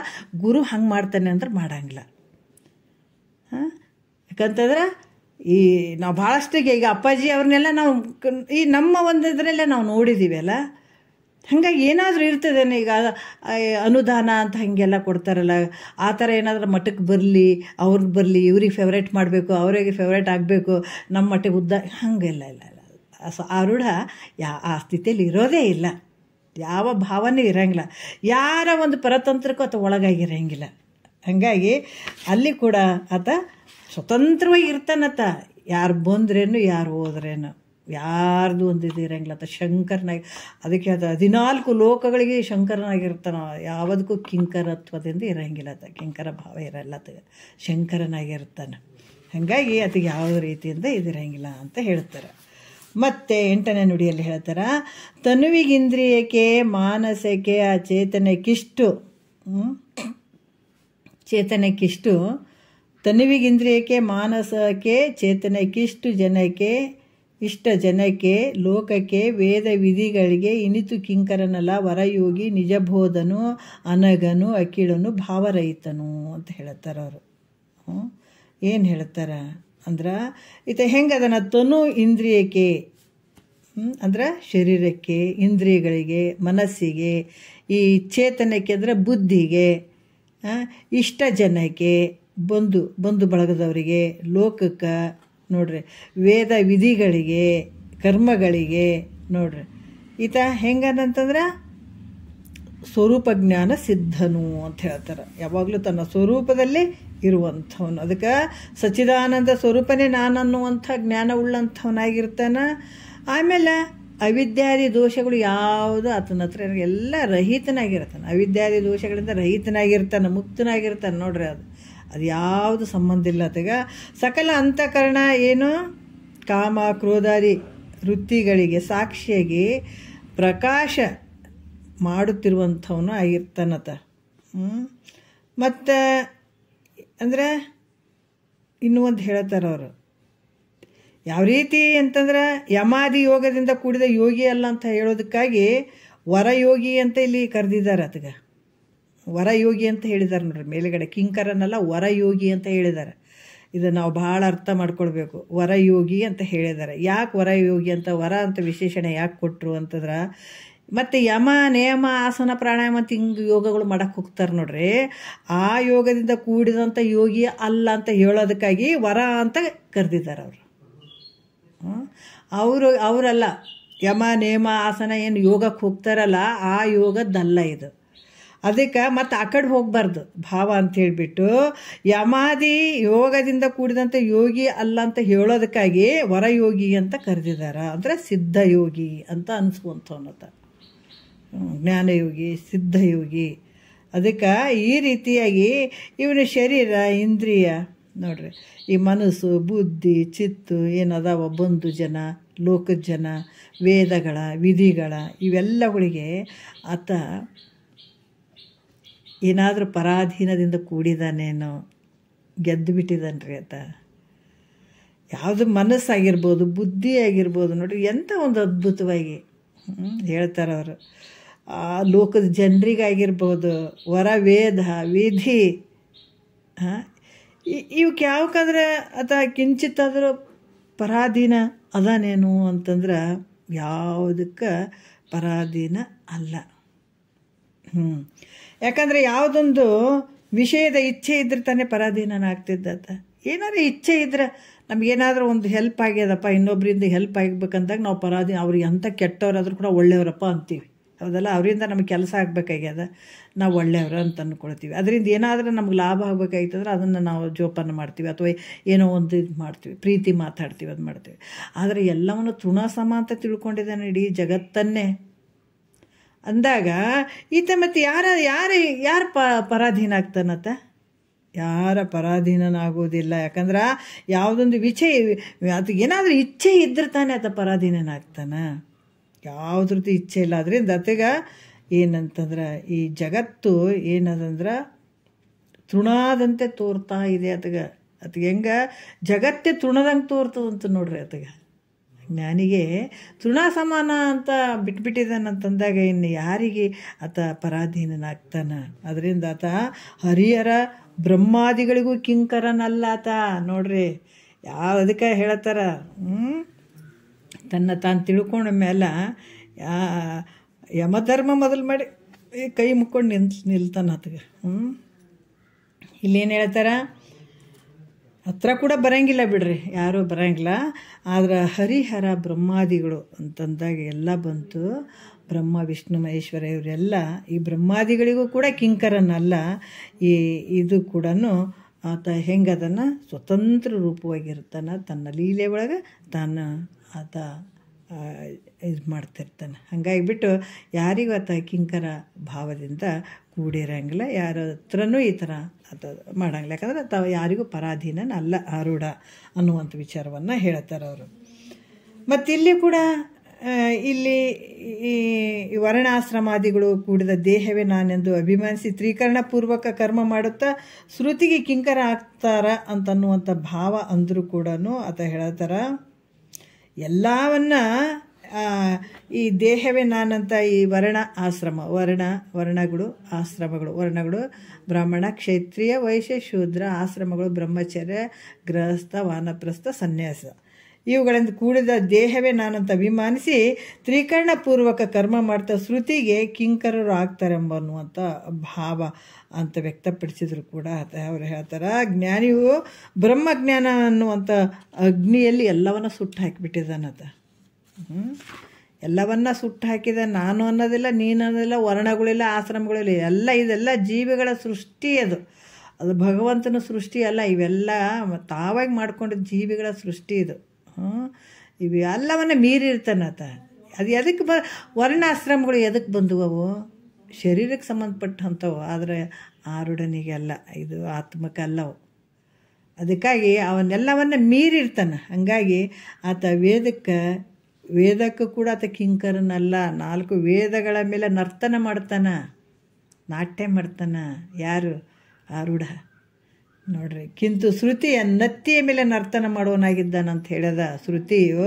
ಶ್ರುತಿ ಕೂಡ ಹೇಳ್ಯದ, ಶ್ರುತಿಯ ನತ್ತಿಯ ಮೇಲೆ ನರ್ತನ ಮಾಡ್ತಾನ. ಯಾರು? ಆರೂಢ. ನೋಡ್ರಿ, ಅದಕ್ಕೆ ಈ ರೀತಿಯಾಗಿ ಇಲ್ಲಿ ಅಂದಮೇಲೆ ಅನ್ಯರ ಪಾಡಿನ ಅದರಿಂದ ಅವನು ಸ್ವಚ್ಛಂದ ನಿರಂಕುಶನಾಗಿ ತನ್ನ ಲೀಲೆ ಒಳಗೆ ಇರ್ತಾನೆ ಹೊರತು ಪರಾಧೀನನಲ್ಲ ಆರೂಢ. ನೋಡ್ರಿ, ಯಾರೇ ಬಂದ್ರೇನು ಹೋದ್ರೇನು ಯಾರ ಬಗ್ಗೆನೂ ಆತ ಇಲ್ಲಿ ಕೂಡ ಹೇಳ್ತಾರ. ಇದರಲ್ಲಿ ಒಂದು ನೆನಪು ಬರ್ತದೆ ನನಗೆ, ತಾತವ್ರದ್ದು ನೆನಪು ಬರ್ತದೆ. ಅವರು ಸ್ಟಾರ್ಟಿಂಗ್ ಅಲ್ಲಿ ಶಕ್ತಿನಗರಕ್ಕೆ ಬಂದರು. ಅಲ್ಲಿ ನಿಜಗುಂಡ್ರ ಅಪ್ಪವ್ರ ಮನೆಯಲ್ಲಿ ಅವರು ಉಳ್ಕೊಂಡ್ರು. ಎಷ್ಟು ನಿಷ್ಠುರವಾದಿಗಳು ಅಂತಂದರೆ ಅವ್ರು ಯಾವತ್ತು ಬ್ಯಾಗ್ ರೆಡಿ ಮಾಡ್ಕೊಂಡಿರೋರು. ಬಟ್ ಯಾರಿಗೆ ಬರ್ರಿ ಕೇಳ್ರಿ ಅಂತ ಯಾವತ್ತೂ ಅಂದಂಥವ್ರು ಅಲ್ಲ ಅವರು. ಆ ಬ್ಯಾಗನ್ನು ಯಾವತ್ತೂ ತಮ್ಮ ತಲೆದಿಂಬು ಇಟ್ಕೊಂಡಿರೋರಂತ. ಯಾಕಂದ್ರೆ ಅವ್ರ ನಡೆ ನುಡಿಯಲ್ಲಿ ಏನಾರ ವ್ಯತ್ಯಾಸಕೊಂಡು ಏನಾದರೂ ಒಂದು ಸ್ವಲ್ಪ ಹಿಂಗಂದ್ರೆ ನಮಗೇನು ರೈಟ್, ಇವತ್ತೇ ರೈಟ್, ನಮಗೇನು ನಿಂತದ ಹರ್ಕತ್ತಾಗಿ ಇಲ್ಲಿ ಹೇಳೋದು ಅಂತ ಈ ಥರ ಹೇಳ್ತಿದ್ರು ಅವರು. ನಮ್ಗೆ ಹೇಳಿದ್ದಾರೆ, ತುಂಬ ಸಲ ಹೇಳಿದ್ದಾರೆ. ನಮಗೇನಾದರೂ ಒಂಚೂರು ವ್ಯತ್ಯಾಸ ಆದರೆ ನಾವು ಎಲ್ಲಿ ಇರೋರಲ್ಲ. ಹಾಗಾಗಿ ಯಾವತ್ತು ಬ್ಯಾಗ್ ರೆಡಿ ಇಟ್ಕೊಂಡೇ ಇರೋರು ಅವರು. ಬೇಕಿದ್ರೆ ಕೇಳಿ, ಸಾಕಿದ್ರೆ ಬಿಡಲಿ ಅಷ್ಟೇ ಅಂತಂದು ಅವ್ರು ಹಾಗೇ ಮಾಡಿದಂಥವ್ರು. ಮನೆಯಲ್ಲೇ ಒಂದು ವಿಷಯಕ್ಕೆ ಅವ್ರಿಗೆ ಒಬ್ಬನೇ ಮಗ. ಚಿಕ್ಕವ್ರು ಇರಬೇಕಾದಾಗ ಅವ್ರ ಹೆಂಡತಿ ಮದುವೆ ಆಗಿತ್ತು, ಒಂದು ಮಗು ಇತ್ತು, ಅವ್ರು ತೀರ್ಕೊಂಡ್ರ ನಂತರ ಎಲ್ಲರೂ ಅಳ್ತಾ ಇದ್ದರು. ಇವರು ಸುಮ್ಮನೆ ಕೂತ್ಕೊಂಡಿದ್ರಂತ. ತಾತರು ಬಂದು ಮಂದಿ ಅಂದ್ರಂತ, ಅಲ್ಲ ಗುರು, ಇದು ಏನಪ್ಪ ಅವ್ರ ಹೆಸರು ಬಸವಣ್ಣ, ಅವಾಗಿಲ್ಲ ಬಸಣ್ಣ ಅಂತ ಇತ್ತು ಅಂತ. ಆಮೇಲೆ ಬಸವಣ್ಣ ಅಂದ್ರಂತ ಹೇಳ್ಕೊಂಡ್ರು. ಆಮೇಲೆ ಬಸಣ್ಣ, ಏನು ನಿನ್ನ ಹೆಂಡ್ತಿ ಸತ್ತಾಳ ಅಂತಂದ್ರೆ ನಿಂಗೆ ಕುಂತಿಯಲ್ಲ ಅಳಲಾರ್ದ, 4 ಮಂದಿ ಏನಂತಾರೆ ನಿನಗೆ, ಸ್ವಲ್ಪ ಅಳಪ್ಪ, ಹಂಗೆ ಮಾಡಬೇಡ ಅಂತಂದ್ರಂತ. ಅವ್ರ ಅತ್ತೇನು ಯಾರೋ ಬಂದು ಹೇಳಿದ್ರಂತ, ಹಿಂಗೆ ಕುಂತ್ರೆ ಏನಂತಿ, ಮಂದಿ ಏನಂತಾರ ಅಂತ. ಅಂದಗಳೇ ನಮ್ಮ ಅತ್ತಿ ಅಳು ಅನ್ನಕತ್ತೇಳೋಡು, ಹಂಗೆ ಅದಕ್ಕೆ ಅಳ್ತೀನಿ ನೋಡಂತ, ನಾ ಹೇಳಿ ಅಳ್ತೀನಿ ನೋಡಂದ್ರಂತ ಅವರು. ಅಂದ ನಂತರ ಆಯಿತು. ಆಮೇಲೆ ಅವರು ಸುಮ್ಮನೆ ಆಗಿ ಎಲ್ಲ ಇದು ಮಾಡಿದ ನಂತರ ಆವಾಗ ದೊಡ್ಡ ಶಿವಪುತ್ರಪ್ಪ ಗುರುಗಳು ಅವರು ಮೊದಲಿಂದ ಗುರುಗಳನ್ನು ಹುಡುಕ್ತಿದ್ರು. ಆ ಟೈಮ್ನಲ್ಲಿ ದೊಡ್ಡ ಶಿವಪುತ್ರಪ್ಪ ಗುರುಗಳು ಗೊತ್ತಾದ ಮೇಲೆ, ಅಪ್ಪ ನಾನು ಬರ್ತೀನಿ ನಿಮ್ಮ ಹತ್ರ ಅಂತ ಹೇಳಿದಾಗ ಅವರು ಆಯಿತು ಅಂತಂದು ಅವರಿಗೆ ರೂಮ್ ಅದೆಲ್ಲ ವ್ಯವಸ್ಥೆ ಮಾಡಿದ್ದಾರೆ. ಮಾಡಿ ಲೆಟ್ರ್ ಅದು ಬರೆದು ಹುಬ್ಳಿ ಒಳಗೆ ಅವ್ರಿಗೆ ಒಂದು ರೂಮ್ ಎಲ್ಲ ವ್ಯವಸ್ಥೆ ಮಾಡಿ, ಅಪ್ಪ ನಾನು ಮಾತ್ರ ಅಡುಗೆ ಅದು ನಾನೇ ಮಾಡ್ಕೊತೀನಿ, ಮಾಡ್ಕೊಂಡು ನಾನೇ ಊಟ ಮಾಡಿಕೊಂಡು ನಾನು ನಿಮ್ಮ ಹತ್ರ ಜ್ಞಾನವನ್ನು ಶ್ರವಣ ಮಾಡ್ತೀನಿ ಅಂತ ಹೇಳಿದಾಗ ಗುರುಗಳಿಗೂ ಭಾಳ ಖುಷಿ ಆಯಿತು. ಈ ಊರಿಂತೆ ಜೋಳ ಅದೆಲ್ಲ ತೊಗೊಂಡೋಗಿ ಅಲ್ಲಿ ಅಡುಗೆ ಮಾಡಿಕೊಂಡು ಆ ಹುಡುಗನ್ನ ಅಲ್ಲೇ ಹುಬ್ಳಿ ಒಳಗೆ ಎಲ್ಲೋ ಒಂದು ಸ್ಕೂಲಿಗೆ ಹಾಕಿಬಿಟ್ಟು ಅವರು ಸತತ ಶ್ರವಣ ಮಾಡಿ ಒಂದು 1 ತಿಂಗಳೇನೋ ಊರಿಗೆ ಬರೋರಂತ. ತಮ್ಮ ಊರಿಗೆ ಬಂದಾಗ ಅವರೆಲ್ಲ ಹೇಳ್ತಿರಂತ, ಬಸಣ್ಣ ಹೊಲ ಫಲ ಭಾಳ ಐತಪ್ಪ, ದೊಡ್ಡ ಮನೆ ಐತೆ, ಒಬ್ಬವನೇ ಮಗ ಇದಿ, ಎದಕ್ಕೆ ಹೋಗ್ತಿದ್ದಿ ಆ ಕಡೆ ಈ ಕಡೆ ಊರು ಬಿಟ್ಟು ನೀನು? ಸುಮ್ಮನೆ ಇಲ್ಲಿ ಇರಬಾರ್ದಾ? ಯಾಕೆ ಹೋಗ್ತಿದ್ದಿ? ಮನೆಯೆಲ್ಲ ಆಳು ಕೆಡ್ಕೊಂಡು ಕೇಸಿ ಇಂಥ ಆಸ್ತಿ ಪಾಸ್ತಿ ಬಿಟ್ಟು ಯಾಕೆ ಹೋಗ್ತೀನಿ? ನಿನಗೇನು ಕಡಿಮೆ ಆಗ್ಯದ? ಮನಾರ ಆಸ್ತಿ ಐತಿಲ್ಲ, ಹೊಲ ಫಲ ಅಂತಂದ್ರೆ ಯಾವನಿಗೆ ಬೇಕಾಗ್ಯದ ಆಸ್ತಿ ಪಾಸ್ತಿ? ಎಲ್ಲಿಗೆ ಹೋಗ್ತದೆ ಅದು ಹೊಲ?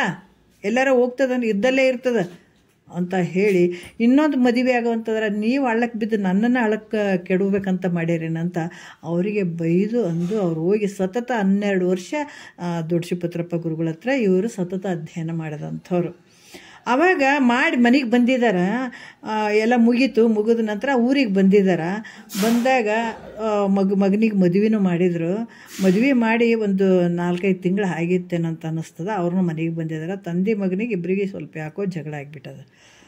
ಅವರು ಎಲ್ಲಿ ಶಾಸ್ತ್ರ ಯಾರಾದರೂ ಒಬ್ಬರೇ ಕೇಳ್ತೀವಂದ್ರೂ ಪರವಾಗಿಲ್ಲ, ಯಾರು ಎಷ್ಟು ಜನ ಕೇಳ್ತಾರಂದ್ರೂ ಪರವಾಗಿಲ್ಲ, ಕೇಳಿದವ್ರಿಗೆ ಹೇಳ್ಬೇಕು ಅನ್ನೋದೈತೆ, ಗುರು ವಾಕ್ಯ ಐತೆ. ನಾನು ಯಾರು ಕೇಳ್ತೀವಂತಾರ ನಾನು ಹೇಳ್ತೀನಿ ಅಂತ ಹೇಳ್ಬಿಟ್ಟು ಅವ್ರು ಅಲ್ಲೆಲ್ಲೆಲ್ಲಿ ಯಾರು ಕೇಳ್ತಾರೆ ಅವ್ರವ್ರಿಗೆ ಹತ್ರ ಹೇಳಕ್ಕೆ ಹೋಗೋರವರು.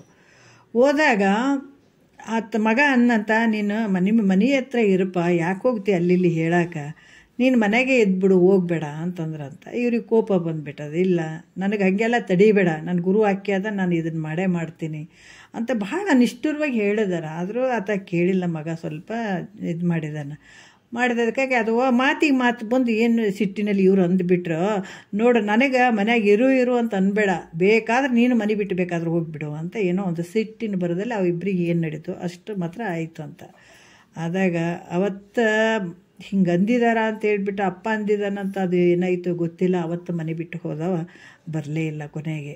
ಅದರ ಸೊಸಿ 2 ತಿಂಗಳೇನು 3 ತಿಂಗಳ ಪ್ರೆಗ್ನೆಂಟು. ಆವಾಗ ಮನೆಯಾಗ ಇವರೊಬ್ಬರೇ, ಮನೆಗೆ ಯಾರೂ ಇರಲಿಲ್ಲ. ಆದರೂ ಯಾವುದಕ್ಕೂ ವಿಚಲಿತ ಆಗದೇ ಇರುವಂಥ ಬಸವಣ್ಣಂದ್ರು ನಿಜವಾಗಿ ಭಾಳಷ್ಟು ನಮ್ಗೆ ವಿಶೇಷ ಅನಿಸ್ತದೆ. ನಾವು ಗ್ರಂಥದಲ್ಲಿ ನೋಡೋದು ಬೇಕಾಗಿಲ್ಲ, ಅವ್ರ ಜೀವನಗಳನ್ನು ನೋಡಿದ್ರೆ ಸಾಕು ನಮ್ಗೆ ಎಂಥ ಒಂದು ಅದ್ಭುತ ಶಕ್ತಿ ಕೊಡ್ತದೆ. ಅವ್ರು ಯಾವ ರೂಪದಲ್ಲಿ ನಡ್ಕೊಂಡಿರ್ಬೋದು ಅಂತ ಊಹೆ ಮಾಡೋಕ್ಕೂ ಆಗಲ್ಲ.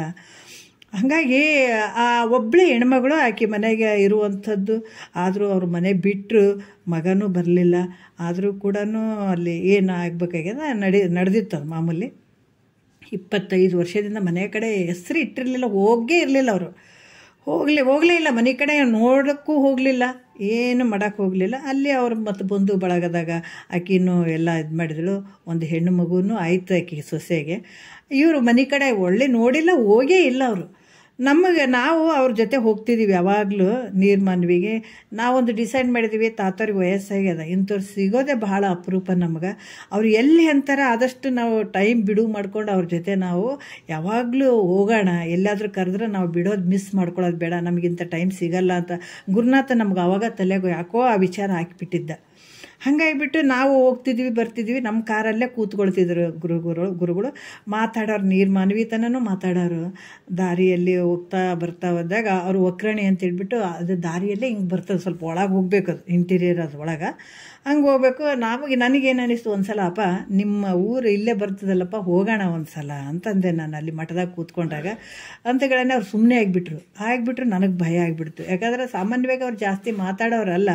ನಾನೇನಾದರೂ ತಪ್ಪು ಕೇಳಿಬಿಟ್ನೇನೋ ಗುರುಗಳಿಗೆ ಅಂತ ನನಗೆ ಸಿಕ್ಕಾಬಿಟ್ಟೆ ಟೆನ್ಷನ್ ಆಗಿಬಿಡ್ತು. ಯಾಕಂದರೆ ಸುಮ್ಮನೆ ಯಾವತ್ತೂ ಕೇಳೋಕ್ಕೆ ಹೋಗ್ತಿರ್ಲಿಲ್ಲ, ನನಗೂ ಭಯ.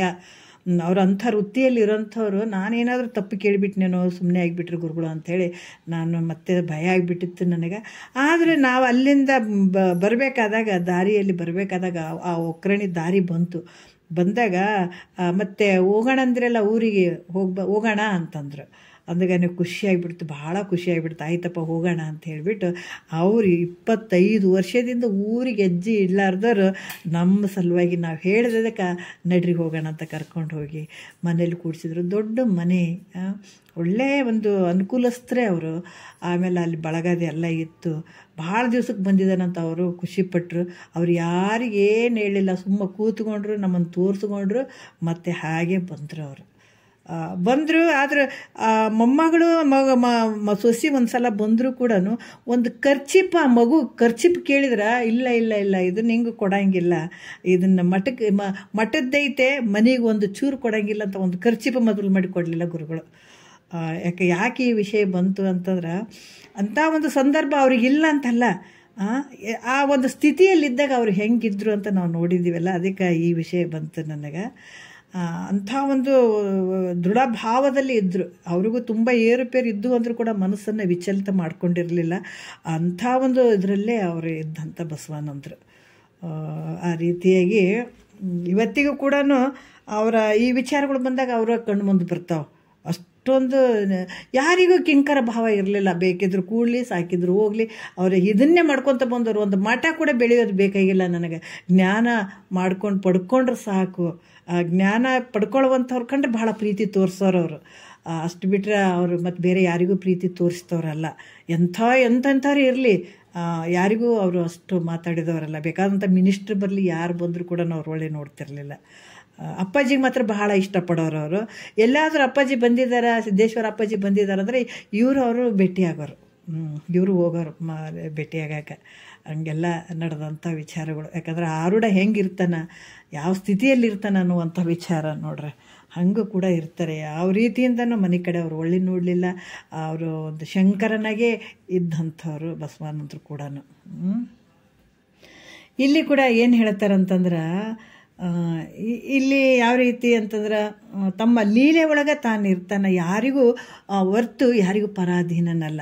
ಮತ್ತು ಒಂದು ವಿಚಾರ ನನಗೆ ಅನ್ನಿಸ್ತದ, ಇನ್ನೂ ಅವ್ರ ಶಾಸ್ತ್ರ ಸ್ವಲ್ಪ ಇನ್ನೂ ಕೇಳಿರಲಿಲ್ಲ. ಹೆಂಡತಿ ಸತ್ತ ಮೇಲೆ ಎಲ್ಲರೂ ನಾನು ಅಡುಗೆ ಮಾಡಿಕೊಡ್ತೀನಿ, ನೀನು ಅಡುಗೆ ಮಾಡಿಕೊಡ್ತೀನಿ ಅಂತಂದರು, ರೊಟ್ಟಿ ಮಾಡಿಕೊಡ್ತೀನಿ ಅಂತಂದ್ರೆ ಅವ್ರಿಗೆ ಒಂದು ಭಾವ ಇತ್ತು, ಯಾರು ನಾನು ಕೊಡೋಕೆ ಅವಕಾಶ ಕೊಡಲಿಲ್ಲ. ಯಾಕಂದ್ರೆ ಮುಂದೆ ಒಂದು ಕಾಲಕ್ಕೆ ಇತ್ತಿಂದೇನು ನಾವೇ ಅಡುಗೆ ಮಾಡಿಕೊಟ್ಟಿವಿ, ನಾವೇ ರೊಟ್ಟಿ ಮಾಡಿಕೊಟ್ಟಿವಿ ಅಂತ ನಾ ಯಾರ ಕಡೆಯಿಂದ ಅನ್ನಿಸ್ಕೊಳ್ಬಾರ್ದು ಅಂತೇಳ್ಬಿಟ್ಟು ನನ್ನ ರೊಟ್ಟಿ ನಾನೇ ಮಾಡಿಕೊಡ್ತಿದ್ದೆ. ಒಂದು 10 ರೊಟ್ಟಿ ಮಾಡಿದ್ರೆ 2 ಟೈಮ್ 3 ಟೈಮ್ ನಾನು ಅದನ್ನೇ ತಿಂತಿದ್ದೆ, ಮುಚ್ಚಿಡ್ತಿದ್ದೆ. ಆ ಟೈಮ್ನಲ್ಲಿ ನಾನು ಇದು ಓದ್ಕೊಳ್ಳೋದು, ಇದು ನೋಡ್ಕೊಳ್ಳೋದು ನಾನು ಮಾಡ್ತಿದ್ದೆ ಅನ್ನುವಂಥ ಮಾತು ವ್ಯಕ್ತಪಡಿಸಿದ್ರು ಅವರು. ನಾನೇ ಮಾಡ್ಕೊಂಡು ಅದು ಮುಚ್ಚಿಡ್ತಿದ್ದೆ, ರೊಟ್ಟಿ ಮೆತ್ತಗಿರ್ತಿದ್ವು. ಒಂದು 2-3 ಟೈಮ್ ನಾನು ಅದನ್ನು ಊಟ ಮಾಡ್ತಿದ್ದೆ. ಆದರೆ ಇನ್ನೊಬ್ಬರಿಗೆ ನಾನು ಅವ್ರು ಮಾಡಿದ್ರು ಬಿಟ್ಟರು ಅಂತ ಅವ್ರು ಮತ್ತೆ ನಾನೇ ಮಾಡಿಕೊಟ್ಟಿನಿ, ನಾನೇ ಬಿಟ್ಟಿನಿ ಅಂತ ಅವ್ರು ಮುಂದೆ ಅನ್ನಬಾರ್ದು ನೋಡು, ಅದಕ್ಕೆ ನಾನು ಯಾರ ಕೈಲೇ ಮಾಡಿಸ್ಕೊಂಡಿಲ್ಲ ಏನು ಅಂತ ಹೇಳ್ತಿದ್ರು ಬಸವಾನಂದ್ರು. ಅಂಥ ಒಂದು ನಿಷ್ಠುರವಾದಿಗಳು ಅವರು. ಹಂಗಾಗಿ ಇವತ್ತು ವಿಷಯ ಬಂತು, ಭಾಳ ನೆನಪು ಬಂತು. ಅವ್ರ ಕಣ್ಮುಂದೆ ಬರ್ತಾರೆ ಅವ್ರ ನಡೆ ನುಡಿಗಳು ಭಾಳಷ್ಟು. ಅದಕ್ಕೆ ಇಲ್ಲಿ ಏನು ಹೇಳ್ತಾರ, ಆತ ತನ್ನ ಲೀಲೆ ಒಳಗೆ ಇರ್ತಾನೆ ಹೊರತು ಪರಾಧೀನನಲ್ಲ. ಅದರಿಂದ ಇಲ್ಲಿ ಕೂಡ ಭಗವದ್ಗೀತೆಯಲ್ಲಿ ಕೃಷ್ಣ ಕೂಡ ಹೇಳಿದಾನ, ಜ್ಞಾನಿಯು ನನ್ನ ಆತ್ಮ ಸ್ವರೂಪನೇ ಅಂತ ಹೇಳಿರ್ತಾನೆ ಹೊರತು ನನ್ನ ಸಮಾನನು ಅಂತ ಹೇಳಿಲ್ಲ. ನೋಡ್ರಿ, ಭಗವದ್ಗೀತೆಯಲ್ಲಿ ಕೂಡ ಶ್ರೀಕೃಷ್ಣ ಏನು ಹೇಳಿದಾನ, ಜ್ಞಾನಿಯು ನನ್ನ ಆತ್ಮ ರೂಪನೇ ಅದನ್ನು ಹೊರತಾಗಿ ನನ್ನ ಸಮ ಅಂತ ಹೇಳಿಲ್ಲ. ಅಂದ್ರೆ ನನಗೆ ಪರಾಧೀನನು ಅಂತ ಯಾವತ್ತೂ ಹೇಳಿಲ್ಲ.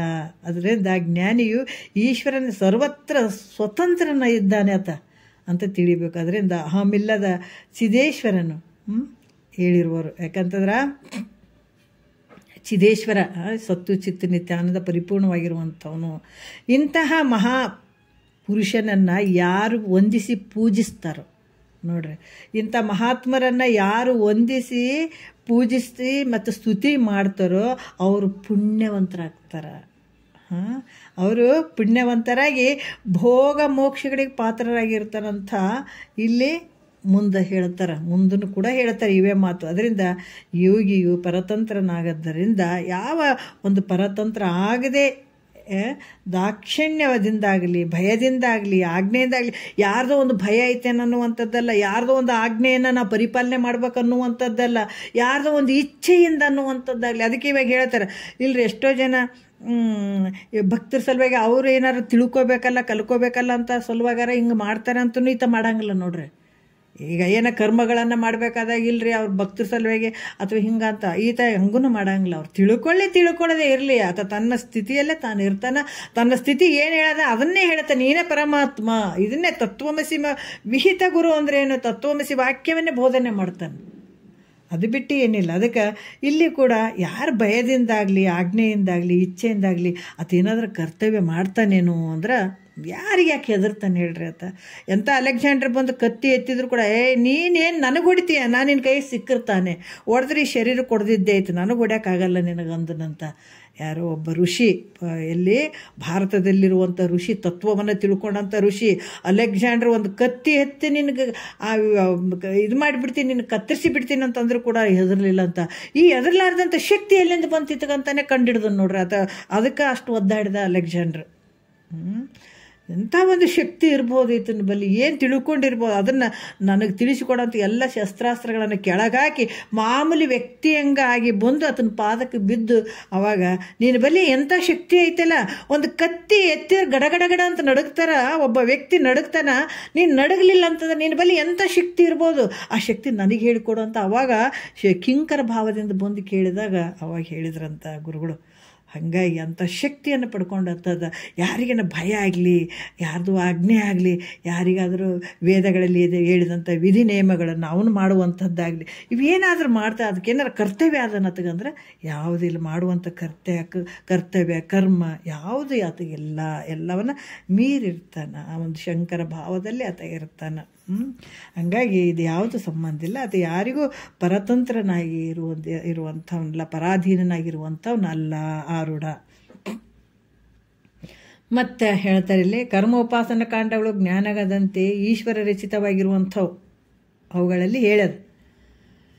ಆದರೆ ವಿಧಿಗಳು ಈಶ್ವರನ ಆಜ್ಞೆಗಳಾಗಿರ್ತಾವ. ಈಶ್ವರನು ಸಕಲ ಜೀವರಿಗೆ ಆಪ್ತನಾಗಿರ್ತಾನ. ಅದರಿಂದ ಅವನು ಶ್ರುತಿ ಸ್ಮೃತಿ ಆಜ್ಞೆಯನ್ನು ಸಕಲ ಜೀವರಿಗೆ ಮಾಡಿರ್ತಾನೆ. ಅದರಿಂದ ಅವನ ಆಜ್ಞೆಯನ್ನು ಪಾಲಿಸಲಿಕ್ಕೆ ಬೇಕು.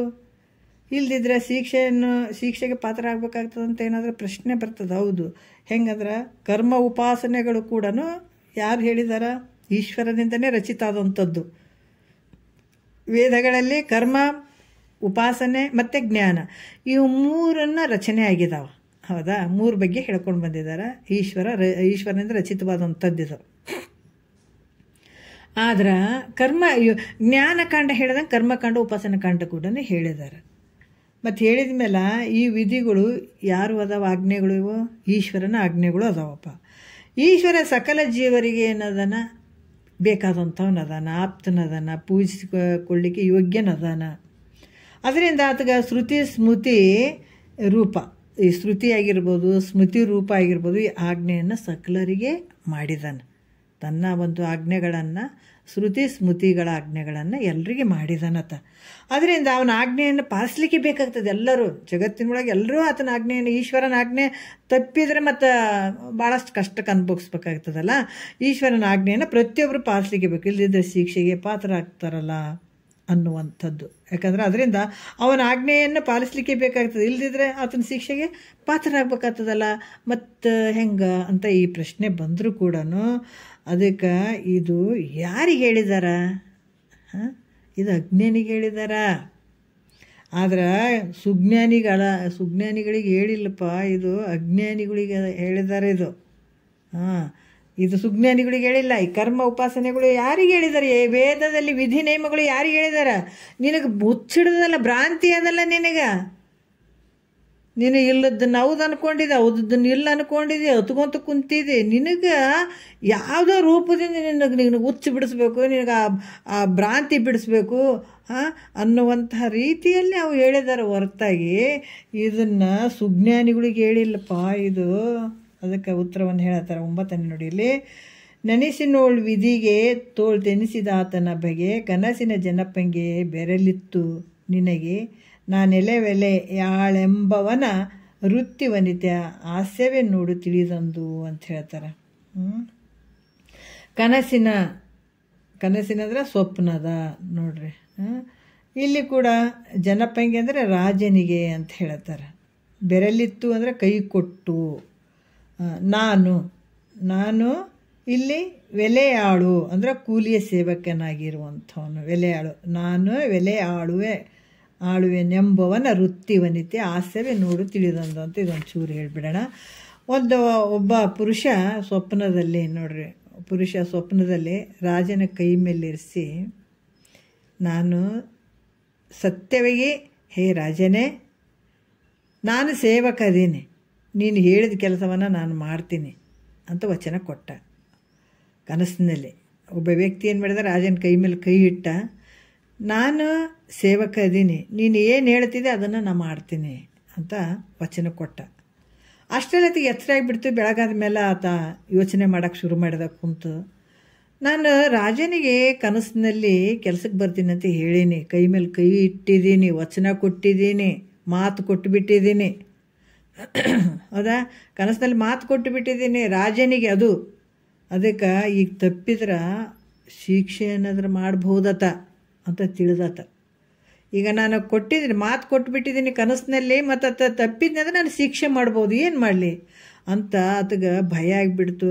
ರಾಜನ ಬಳಿಗೆ ಹೋದ, ಸ್ವಾಮಿ ತಾವು ನನಗೆ ಸ್ವಪ್ನದಲ್ಲಿ ಹೇಳಿದ ಪ್ರಕಾರ ನನಗೊಂದು ಕೆಲಸವನ್ನು ಕೊಡ್ತಕ್ಕಂಥದ್ದು, ಯಾಕಂದ್ರೆ ಈ ಕೆಲಸ ಕೊಡ್ತೀನಿ ಅಂತ ಅದೇ ಪ್ರಕಾರ ನಾನು ಮಾಡ್ತೀನಿ ಅಂತ ಹೇಳಿದ್ದೀನಿ, ನಿನಗೆ ಭಾಷೆ ಕೊಟ್ಟಿದ್ದೀನಿ, ಅದಕ್ಕೆ ನೀವೊಂದು ನನ್ನ ಕನಸಿನಾಗ ಕೊಡ್ತೀವಿ ಅಂತ ಹೇಳಿರಿ, ನನಗೊಂದು ಕೆಲಸ ಕೊಡಬೇಕು ಅಂತ ಬೇಡ್ಕೊಂಡ.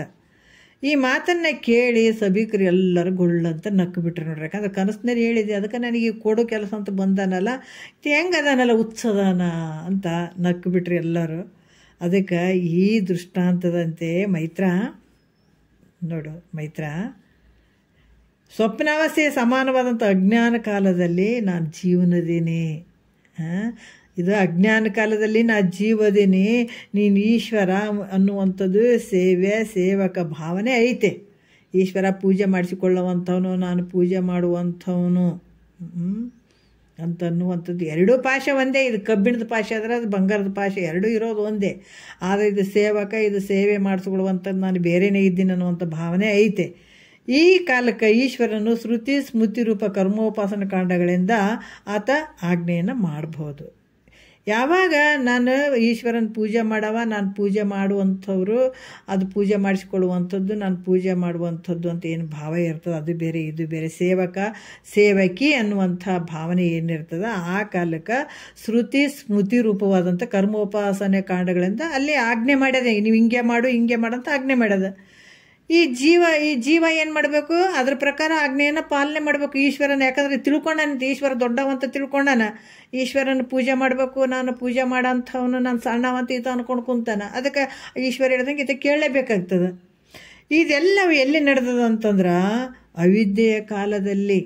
ಅಂದ್ರೆ ಈ ವ್ಯವಹಾರವು ಸ್ವಪ್ನದಲ್ಲಿ ನಡೆದಂಗೆ ಅದು ಇದು.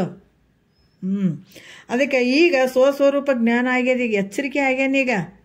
ಇಂಥದ್ರಿಂದ ಯಾವುದರಿಂದ ಅವಿದ್ಯಾ ಕಾಲದಲ್ಲಿ ನಡೆದಂಥದ್ದು ಏನದು, ನಾವೆಲ್ಲರೂ ಈಗ ಹೆಂಗೆ ಅದೀವಿ ಅಂದ್ರೆ ಕನಸ್ನಾಗ ಬಡ್ಬಡ್ಸಕತ್ತೀವಿ ನೋಡ್ರಿ. ನಾವು ಎಷ್ಟೇ ವರ್ಷ ಆಗಲಿ, ಇಷ್ಟು ವರ್ಷ ಸತ್ತೀವಿ, 84 ಲಕ್ಷ ಜೀವರಾಶಿನ ಸತ್ತೀವಿ, ಹುಟ್ಟಿವಿ, ಬೆಳೆದೀವಿ, ಮಾಡೀವಿ, ಏನು ಬೇಕಾದಂದ್ರೂ ಕೂಡ ಇದು ಕನಸಿನಲ್ಲೇ ಕೈ ಆಡಿಸ್ತಂಗೆ ಹೊರತಾಗಿ ನಿಜವಾದ ಎಚ್ಚರಿಕೆ ನಮಗಿಲ್ಲ.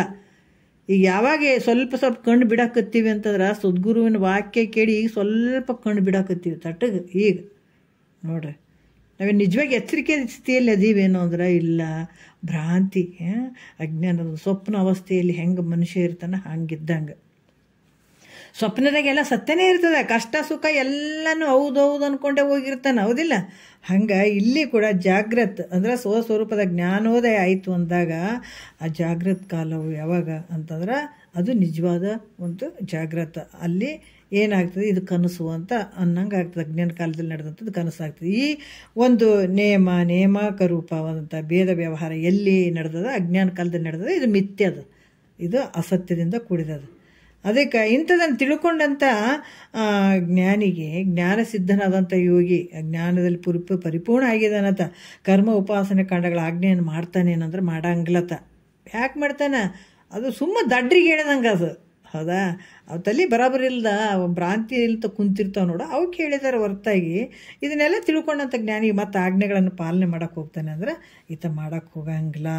ಅದಕ್ಕೆ ಇಲ್ಲಿ ಯಾವ ಈ ಕರ್ಮ ಉಪಾಸನೆಗಳು ವಿಧಿ ನಿಷೇಧ ವಾಕ್ಯಗಳು ಯಾವ ಈ ಜ್ಞಾನಿಗೆ ಒಂದು ಸ್ವಲ್ಪ ಕೂಡ ಸ್ಪರ್ಶ ಮಾಡಂಗಿಲ್ಲ ಅಂದಮೇಲೆ ಅದಕ್ಕೆ ಆಜ್ಞೆಯನ್ನು ಹೆಂಗೆ ಮಾಡ್ತಾವೆ ಯಾವ ಮಾಡ್ತಾವೆ ಏನು ಮಾಡೋಕ್ಕೆ ಸಾಧ್ಯ ಇಲ್ಲ. ಅದಕ್ಕೆ ಅವನ ಮೇಲೆ ವೇದದ ಆಜ್ಞೆಯೂ ಇಲ್ಲ ಅನ್ನುವಂಥ ವಿಚಾರವನ್ನು ಹೇಳ್ತಾರೆ. ಭಾಳ ಅಷ್ಟು ಅದ್ಭುತವಾಗಿ ಹೇಳ್ತಾರೆ ಜ್ಞಾನಿ ಹೇಗಿರ್ತಾನೆ ಅನ್ನುವಂಥದ್ದನ್ನು ನೋಡೋಣ. ಮತ್ತೆ ಮುಂದಿನ ವಿಚಾರ ಗುರುಗಳು ಹೆಂಗೆ ಕರ್ಕೊಂಡು ಹೋಗ್ತಾರೆ, ಹೆಂಗೆ ತಿಳಿಸ್ತಾರೆ ಮತ್ತೆ ನಾಳೆ ನೋಡೋಣ. ಒಂದೆರಡು ಮಾತು ಗುರುಗಳು ಪಾದಕ್ಕೆ ಅರ್ಪಿಸಿ ಹರವು.